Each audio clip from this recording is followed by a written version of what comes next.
Bien-aimés frères et sœurs, le Seigneur te bénisse et que sa grâce soit sur toi au nom de Jésus. Aujourd'hui encore, je suis très heureux de te retrouver pour partager avec toi l'excellente parole de Dieu.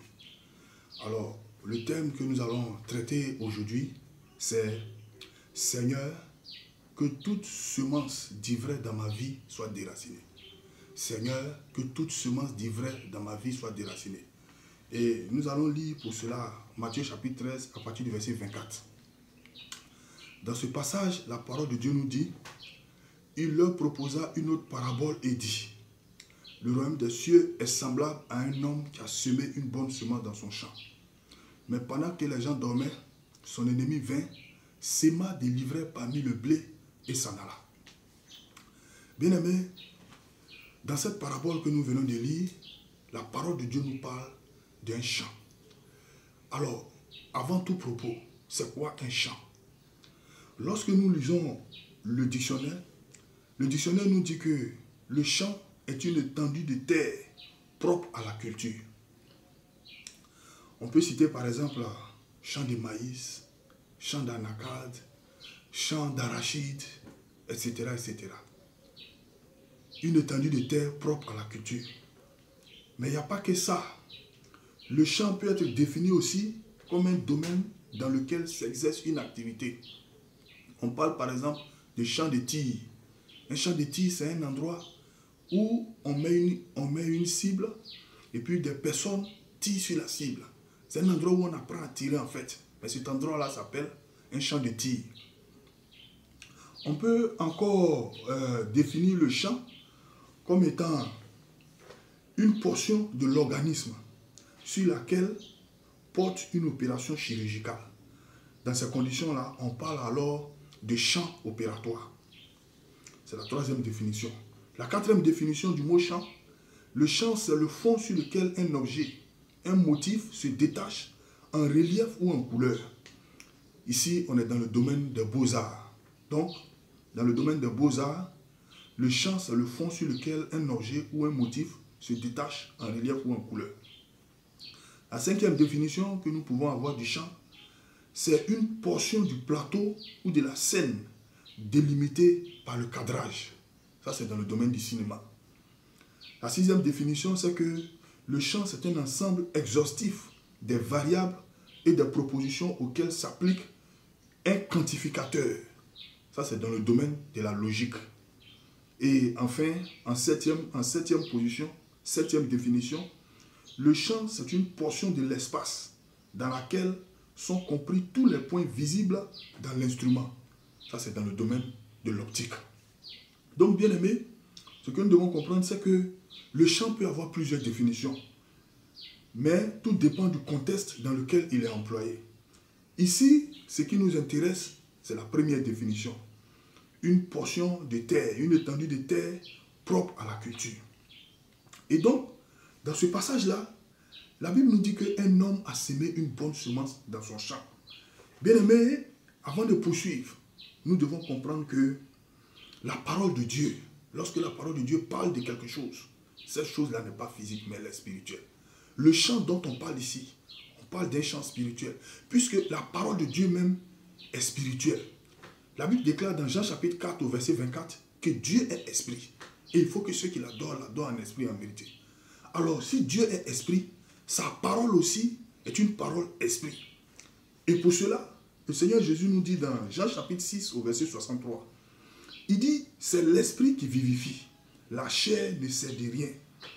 Les paroles que je vous ai dites sont esprit et vie. Gloire à Dieu.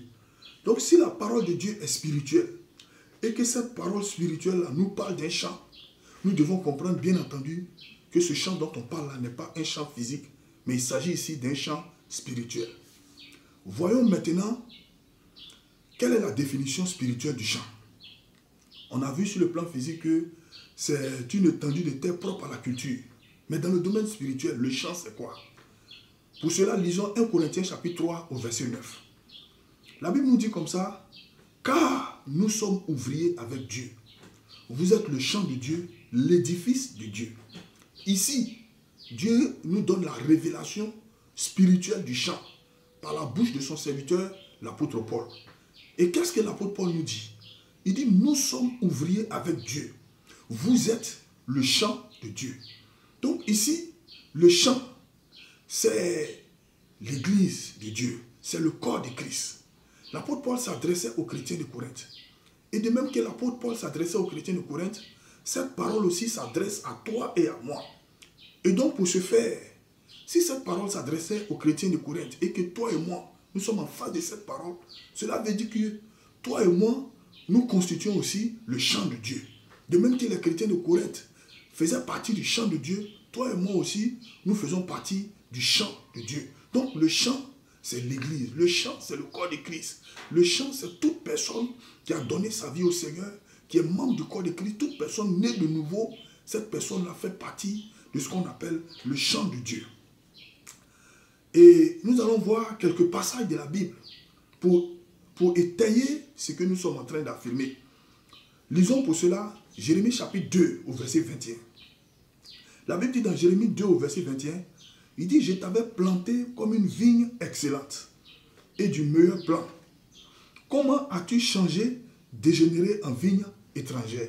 Donc ici, de même que l'apôtre Paul présente à l'église de Corinthe comme étant un champ, le Seigneur lui-même appelle son peuple Israël une vigne, c'est-à-dire quoi?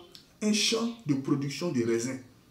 Il dit, je t'avais planté comme une vigne excellente. Dieu s'adresse ici à son peuple Israël. Il dit, Israël est une vigne excellente. Un champ de production de raisins. Le raisin à son tour qui produit aussi le vin. On ne va pas s'arrêter à Jérémie 2, 21. Allons dans Osée chapitre 10 au verset 1. Dans ce passage-là, la Bible déclare, Israël était une vigne féconde qui rendait beaucoup de fruits. Mais plus ses fruits étaient abondants, plus il multipliait aussi les autels.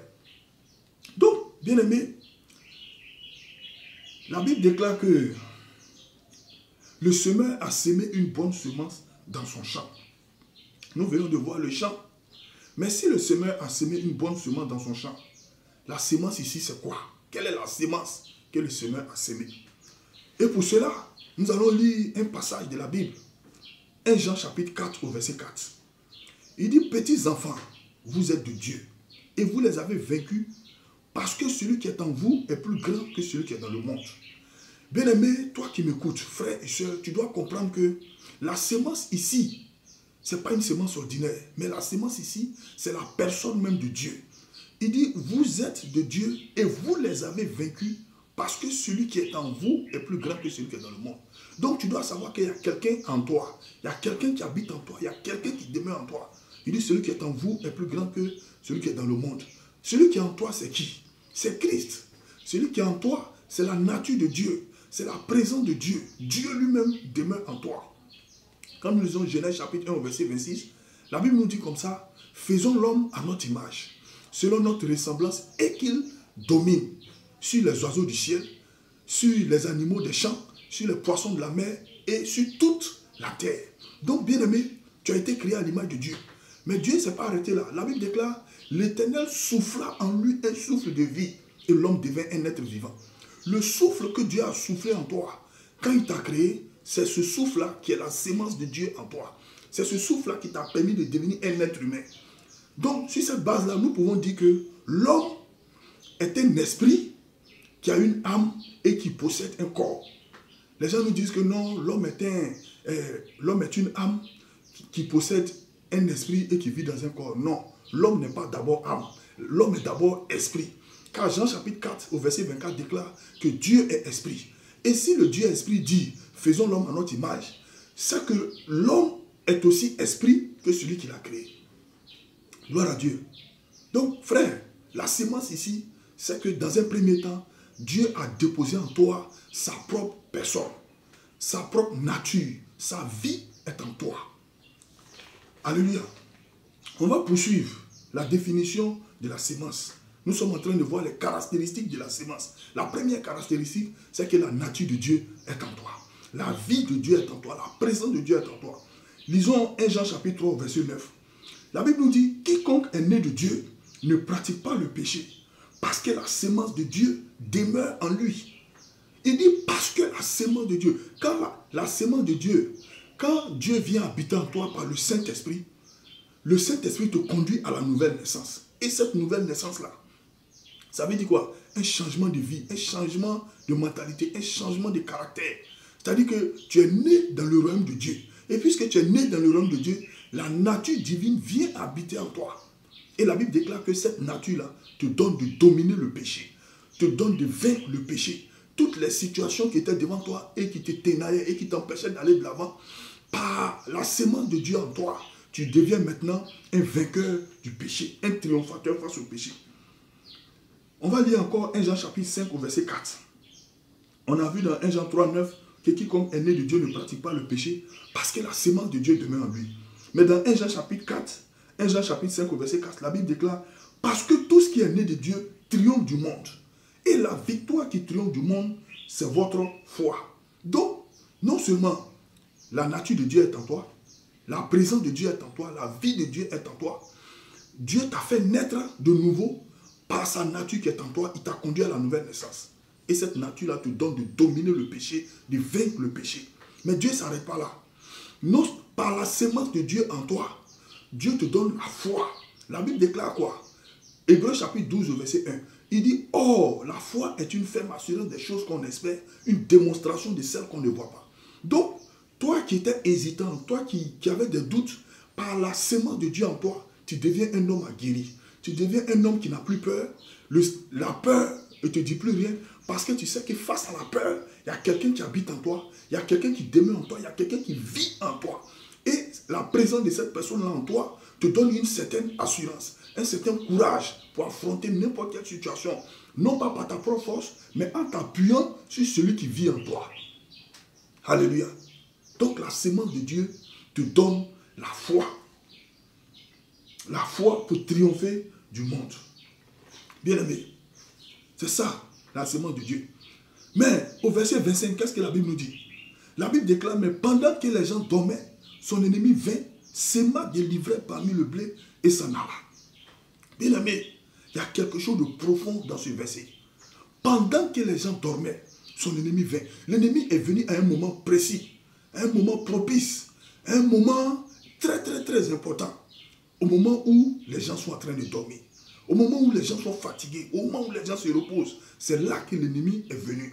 Mon frère, ma soeur, il y a un réma dans ce verset. Le réma ici, c'est quoi? C'est que l'ennemi n'est pas venu à un moment où les gens étaient en éveil. Non. Il n'est pas venu à un moment où les gens se tenaient sur les pieds, ils avaient les yeux ouverts. Non. Il n'est pas venu à un moment où les gens priaient, où ils se tenaient à la brèche. Mais c'est quand les gens dormaient. Le réma ici, c'est quoi? C'est que chaque fois que tu dors, ton sommeil attire l'ennemi vers toi. Ton sommeil attire le diable vers toi. Ton sommeil attire le destructeur vers toi. Parce que dans ton sommeil, là, tu es livré à toi-même. Le dictionnaire nous dit que le sommeil, c'est un temps d'inertie. Un temps dans lequel la plupart des facultés de l'homme sont au repos. C'est-à-dire que l'homme n'a plus de vigilance. L'homme ne sait plus ce qui se passe autour de lui. L'homme ne maîtrise plus son environnement. Pourquoi? Parce qu'il est dans un temps de sommeil. Toutes ses facultés qui devaient lui permettre de se défendre, ces facultés-là sont au repos. Et c'est dans cette période-là que l'ennemi est venu. Bien-aimé, l'ennemi ici, c'est qui? Lisons encore la parole de Dieu. 1 Pierre chapitre 5 au verset 8.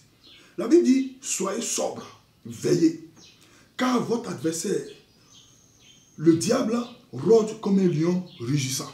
Mon frère, écoute-moi très bien. Le diable n'est pas seulement ton adversaire, mais c'est ton ennemi. La Bible déclare que votre adversaire, le diable, rôde comme un lion rugissant. Dans Jean chapitre 10 au verset 10, il est dit comme ça que le voleur ne vient que pour dérober, égorger et détruire. Quelqu'un qui cherche à te dépouiller, à te voler, à prendre tout ce que tu as. 1. De 2, t'égorger. 2. De 3, te détruire. Ce n'est pas seulement un adversaire, c'est un ennemi. Frère, donc l'ennemi qui est venu s'aimer l'ivraie là, c'est lui que nous sommes en train de voir ici. Il s'agit de Satan. Il s'agit du diable. La Bible l'appelle encore l'accusateur de vos frères. Donc frère, chaque fois que tu dors, tu permets à l'ennemi de venir vers toi. Tu permets à Satan de venir s'aimer des choses dans ta vie. Chaque fois que tu dors, la Bible déclare que l'ennemi est venu s'aimer quoi? Il est venu s'aimer l'ivraie. Mais l'ivraie c'est quoi? L'ivresse, c'est quoi? Frère, c'est ce que nous allons voir. L'ivresse, c'est quoi? Alléluia. C'est important. L'ivresse, c'est quoi? Le dictionnaire nous dit comme ça que c'est une plante de la famille des herbacées et qui est nuisible aux céréales. Les graines de l'ivraie sont vénéneuses. Ça veut dire quoi? Elles contiennent du venin et elles sont un poison. Donc ici, le diable en venant s'aimer l'ivraie parmi la bonne graine avait un objectif clair. L'objectif c'était quoi? L'ivraie contient du venin et c'est une plante qui empoisonne. Donc le venin et le poison n'ont pas deux objectifs. Ils ont un seul objectif, tuer la sémence. Or nous avons dit d'entrée de jeu que la sémence c'est la nature de Dieu en toi. C'est la présence de Dieu en toi. La sémence, c'est la vie divine que tu as reçue pour te permettre de triompher, pour te permettre de dominer. Et Satan sait qu'il ne peut pas déraciner la sémence de Dieu en toi. Mais il peut s'aimer l'ivraie pour empêcher la sémence de Dieu en toi de porter fruit. Et c'est ce qui se passe dans ce passage. Frère, l'ennemi est venu s'aimer l'ivraie. Mais il est venu le s'aimer à quel moment? Pendant que les gens dormaient. Mon frère, ma soeur, toi qui passes ton temps à dormir, écoute cette parole. Le Seigneur t'interpelle ce matin. Dieu veut agir dans ta vie. Dieu veut accomplir de grandes choses. Mais ton sommeil est un blocage à l'action de Dieu dans ta vie. Ton sommeil empêche Dieu d'intervenir dans ta vie. Pourquoi? Parce que pendant que tu dors, tu permets à l'ennemi de travailler dans ta vie, de bloquer, d'apporter des obstacles, des barrières. Là où Dieu avait prévu ouvrir les portes, ton sommeil permet à Satan d'envoyer des barrières, des blocages, des murailles et les condamner pour que plus jamais les portes ne s'ouvrent dans ta vie. Alléluia. Lisons quelques passages de la Bible concernant le sommeil. Frère, lisons quelques passages de la Bible. Lisons comme ça Proverbes chapitre 6, du verset 9 au verset 10. Qu'est-ce que la parole de Dieu nous dit? Il dit paresseux, jusqu'à quand seras-tu couché? Dieu dit paresseux, jusqu'à quand seras-tu couché? Quand te lèveras-tu de ton sommeil? Un peu de sommeil, un peu d'assoupissement, un peu croiser les mains pour dormir. Et la pauvreté te surprendra comme un homme en arme. Et la pauvreté te surprendra comme un rôdeur. Et la disette comme un homme en arme. La Bible déclare que chaque fois que tu dors, Dieu te dit qu'il faut que tu sois sûr d'une chose, c'est que la pauvreté va t'atteindre. La pauvreté là, ce n'est pas seulement quand tu n'as pas d'argent dans ta main, on dit non, il est pauvre. La pauvreté est d'abord spirituelle. Parce que, comme je l'ai défini d'entrée de jeu, l'homme est un esprit qui a une âme et qui vit dans un corps. Dans ton esprit, lorsque Dieu te créait, il a déposé tout ce dont tu as besoin dans ton esprit. Il a déposé la sagesse dans ton esprit, la santé dans ton esprit, la victoire dans ton esprit, la prospérité dans ton esprit. Tout ce que tu as besoin se trouve dans ton esprit. Mais quand tu dors, l'ennemi sème en toi l'ivraie. Cet ivraie-là empêche tout le dépôt de Dieu dans ton esprit de se manifester physiquement pour que les bénédictions de Dieu puissent couler dans ta vie. Et c'est ça la pauvreté. La pauvreté, c'est lorsque tu n'arrives pas à manifester le potentiel spirituel que Dieu a déposé en toi. Lorsque tu n'arrives pas à manifester le potentiel divin qui est en toi, tu es un homme béni, tu es une femme bénie. Mais tout ce que Dieu a déposé en toi est en train de stagner. Pourquoi? Parce que Satan a sémé de l'ivraie en toi. Et cet ivraie-là est un blocage à l'action de Dieu dans ta vie. Frère, est-ce que tu vas te réveiller? Ma soeur, toi qui m'écoutes, est-ce que tu vas te réveiller? Pendant combien de temps tu vas continuer à dormir, frère? Ta vie bascule. Tu dis, mais je ne sais pas qu'est-ce que j'ai fait à Dieu. Le problème, ce n'est pas au niveau de Dieu. C'est ton sommeil qui est ton propre blocage. Ton sommeil empêche Dieu d'agir dans ta vie. On continue. Lisons Proverbes chapitre 20 au verset 13. La Bible nous dit quoi? Il dit, n'aime pas le sommeil de peur que tu ne deviennes pauvre. Vous voyez? Dans Proverbes 6, 9 à 10, la Bible déclare un peu de sommeil, un peu d'assoupissement, un peu croiser les mains pour dormir, la pauvreté te surprendra. Dans Proverbes 20 au verset 13, Dieu te dit encore, n'aime pas le sommeil de peur que tu ne deviennes pauvre. Donc un homme qui dort là, Dieu ne peut rien faire pour toi. Parce qu'il y a une seule chose qui va t'arriver, c'est la pauvreté. On monte, on descend. Les gens n'ont qu'à prier pour toi comment? Tant que tu dors et que tu ne veux pas te lever là, c'est la pauvreté qui sera en partage. On continue. On va lire encore un autre passage dans Jonas chapitre 1 au verset 6. Jonas, le grand prophète de Dieu. Dieu envoie Jonas à Nénive. Il dit, Jonas, va sauver mon peuple. va libérer mon peuple. Les Ninivites sont en train de mourir. Jonas va désobéir à Dieu. La Bible déclare qu'il va payer le transport pour aller à Tarsis. Mais lorsqu'il a payé le transport, c'était sur un navire, un bateau. Dieu va soulever un vent. Jonas, sachant que ce vent-là, c'est un vent pour l'empêcher d'aller là où il veut aller. Qu'est-ce qu'il va faire? Au lieu de commencer à demander pardon à Dieu, au lieu de se repentir, ah Seigneur, je voulais désobéir à ta parole, mais je vois que c'est à cause de moi que tu envoies ce vent-là. La Bible déclare, Jonas va rentrer sous, comment on appelle ça, dans la soute à bagages, dans le sous-sol du bateau, là où il y a les bagages là, il va mettre son drap sur lui, il va commencer à dormir. Les gens qui sont sur le bateau ne savent pas qu'est-ce qui se passe.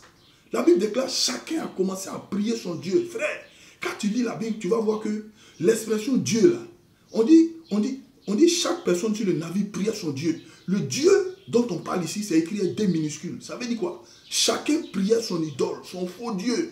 Les gens n'ont pas le vrai Dieu. Mais Jonas, qui a le vrai Dieu, il est rentré dans la soute à bagages, il est allé dormir. Il allait dormir. Mon ami, toi tu penses que c'est en dormant que les problèmes qui sont autour de toi là vont s'arrêter? Un homme ne fuit pas. Une femme ne fuit pas. Tu dois affronter la situation qui est devant toi. Et c'est en affrontant la situation que Dieu va se lever pour toi. Lorsque Jonas allait dormir, la Bible déclare, le pilote s'approcha et lui dit, pourquoi dors-tu? Pourquoi tu dors, Jonas? Est-ce que quand il y a une tempête, on doit dormir? Est-ce que quand il y a des problèmes, on doit dormir? Est-ce que quand la situation ne va pas, la solution est le sommeil? Il dit, pourquoi tu dors? Et il continue en disant, lève-toi, invoque ton Dieu. Ici, quand on dit invoque ton Dieu, c'est écrit D majuscule. Les gens qui étaient sur le navire, leur Dieu là, c'est écrit D minuscule. Mais le Dieu de Jonas, c'est écrit D majuscule. Il dit, lève-toi, invoque ton Dieu. Peut-être voudra-t-il penser à nous et nous ne périrons point. Quand tu es un enfant de Dieu, tu es un homme de Dieu, tu as la grâce de Dieu sur toi et puis tu dors. C'est les païens même qui vont t'interpeller pour te dire, mon ami, lève-toi en prière. Et c'est ça. Jonas a commencé à dormir au point où Dieu va susciter des païens pour lui dire, allez réveiller ce monsieur-là. On continue encore. Lisons Luc chapitre 22 au verset 46. Cette fois-ci, c'est Jésus qui s'adresse à ses disciples. Il dit, et il leur dit du moins, pourquoi dormez-vous? Levez-vous et priez afin que vous ne tombez pas en tentation. Mon frère, ma soeur, on a vu le champ sur le plan physique. On a dit que c'est une étendue de terre propre à la culture. Mais sur le plan spirituel, le Seigneur nous a démontré que le champ, c'est toi et c'est moi. 1. De 2, Dieu a semé une bonne semence dans le champ. On a vu que cette semence-là, c'est sa nature, c'est sa vie, c'est sa présence en toi et en moi. On a vu aussi que pendant que les gens dormaient, l'ennemi va venir s'aimer des livrets dans leur vie. Voyons quelques caractéristiques des livrets. On a dit que l'ivraie, c'est une plante qui est de la famille des herbacées, contenant du venin. L'ivraie contient du venin. C'est ce que le dictionnaire Larousse nous dit. Maintenant, quels sont les gens d'ivraie que Satan envoie dans ta vie? Frère, l'un des raisonnements que le Seigneur m'a révélé, l'un des ivraies que le Seigneur m'a révélé, c'est quoi? C'est le raisonnement. Quand l'ennemi sème l'ivraie dans la vie d'une personne, la première réaction de la personne commence à raisonner. Écoutez, la Bible déclare dans 1 Samuel chapitre 15 au verset 22, il dit l'obéissance vaut mieux que les sacrifices et l'observation de sa parole vaut mieux que la graisse des béliers. Lorsque quelqu'un commence à raisonner, c'est que Satan a semé l'ivraie en lui. Il ne va plus à l'église, mais quand on lui demande, bon, on n'est pas obligé d'aller à l'église, hein, on peut prier à la maison. Il commence à ne plus payer sa dîme, à ne plus apporter dans la maison de Dieu. Et quand tu lui demandes, oh mon ami, la dîme, tout ça, c'est l'Ancien Testament. Écoute-moi, frère, Dieu n'est pas dans les testaments. Dieu est en dehors des testaments. Dieu est dans sa parole. Frère, le raisonnement, c'est ça. Mais qu'est-ce que l'apôtre Paul nous dit? Lisons 2 Corinthiens chapitre 10 au verset 5. 2 Corinthiens chapitre 10 au verset 5. Qu'est-ce que l'apôtre Paul nous dit face au raisonnement?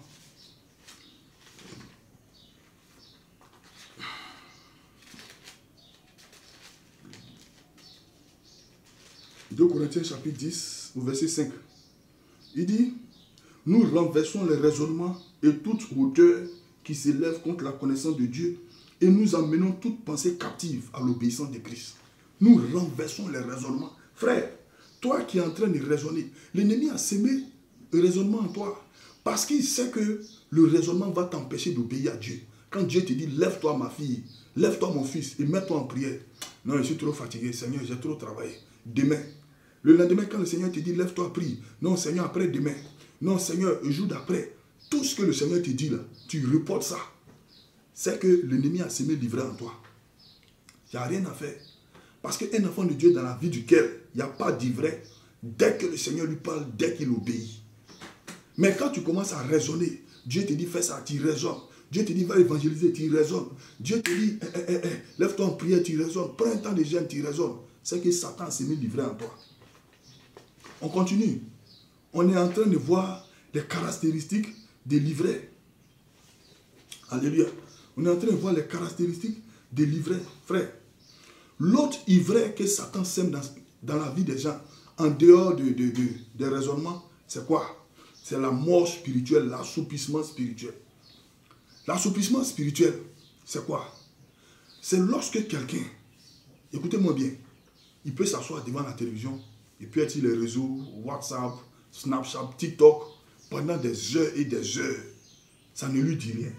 Mais dès qu'il commence à prier, après 5-10 minutes de prière, il y a un sommeil pas possible qui vient sur la personne. C'est ça qu'on appelle l'assoupissement. Tu peux passer des heures devant la télé, sur les réseaux sociaux, mais tu ne peux pas faire 10 minutes de prière.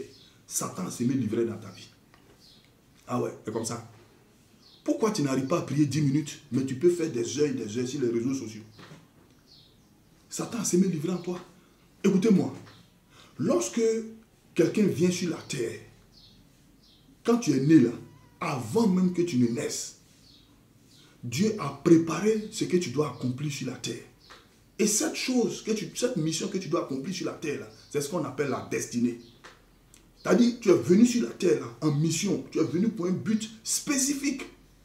Satan sait qu'il n'y a que les hommes de prière, les femmes de prière qui peuvent. Parce que devant chaque destinée, Satan met une montagne. Satan met, comment on appelle ça, un Jourdain. Satan met un Goliath. Devant chaque destinée, il y a quelque chose que Satan a prévu pour empêcher la personne d'accomplir sa destinée. Il n'y a que les hommes et les femmes de révélation qui ont le discernement, qui savent que ma destinée là, il faut que je mène le combat de ma destinée. Il n'y a que ceux-là qui prennent position de la destinée.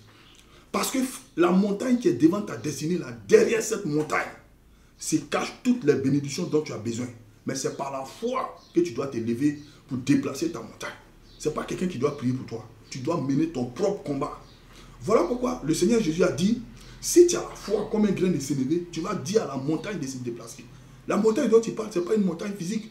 C'est une montagne spirituelle. C'est quelque chose que Satan a établi. Il a mis ça devant toi. Et comme tu n'aimes pas prier, 5 ans, tu tournes en rond. 10 ans, 15 ans, 20 ans, les années passent, tu n'avances pas. Pourquoi? Parce que tu dois faire face à la montagne. Tu dois affronter la montagne par ta foi pour déplacer la montagne. Mais tu n'aimes pas prier. Tu aimes tout ce qui est distraction, causerie, amusement, mais tu n'aimes pas prier. Et au fur et à mesure que les années passent là, tu tournes en rond, tu tournes en rond.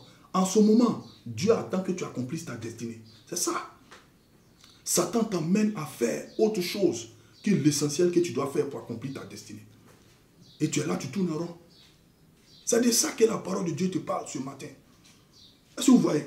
Mais qu'est-ce que la Bible nous dit dans Éphésiens 5, au verset 14? Éphésiens 5, 14 nous dit quoi? Face à la paresse spirituelle. Il dit, c'est pour cela qu'il a dit, réveille-toi, toi qui dors. Relève-toi d'entre les morts et Christ t'éclairera. Mon frère, ma soeur, quel est l'ivraie que Satan a semé dans ta vie? Quel est l'ivraie que Satan a semé dans ta vie? Est-ce que c'est l'initiation à la sorcellerie? Quel est l'ivraie que Satan a semé dans ta vie? Est-ce que c'est le découragement? Quel est l'ivraie que Satan a semé dans ta vie pendant que tu dormais? Est-ce que c'est une maladie que la médecine a déclarée incurable? Quel est l'ivraie que Satan a semé dans ta vie? Tu veux avancer mais tu n'arrives pas. Tu veux progresser mais tu n'arrives pas. Tu es tout le temps malade. C'est les attaques. Tu n'arrives pas à te marier. Même quand tu es marié, tu n'arrives pas à concevoir. Même quand tu conçois, tes enfants même ne sont pas comme tu veux. Parce que l'ennemi les utilise pour faire des choses qui te font mal. Mais ce dont tu as besoin, mon frère, ma soeur, c'est que tu te lèves. La Bible déclare quoi? Bien-aimé, la Bible déclare en Matthieu chapitre 15 au verset 13.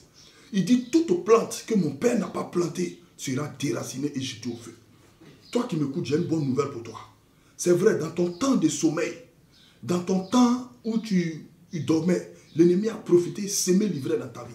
Il a semé des choses négatives. Il a semé des choses destructives. Mais Dieu te dit ce matin que ce que lui, Dieu n'a pas planté là, sera déraciné. C'est pourquoi maintenant où je parle, tu vas te tenir sur tes pieds et tu vas faire cette prière avec moi. Répète après moi. Père Céleste, ta parole déclare que toute plante que tu n'as pas plantée sera déracinée, jetée au feu. C'est pourquoi en ce moment où je prie, Seigneur, je me répands pour mon temps de sommeil, mon temps d'assoupissement, mon temps où je dormais. Car dans cette période-là, l'ennemi a profité, semé n'importe quoi dans ma vie. Mais ta parole déclare que ce que tu n'as pas planté sera déraciné.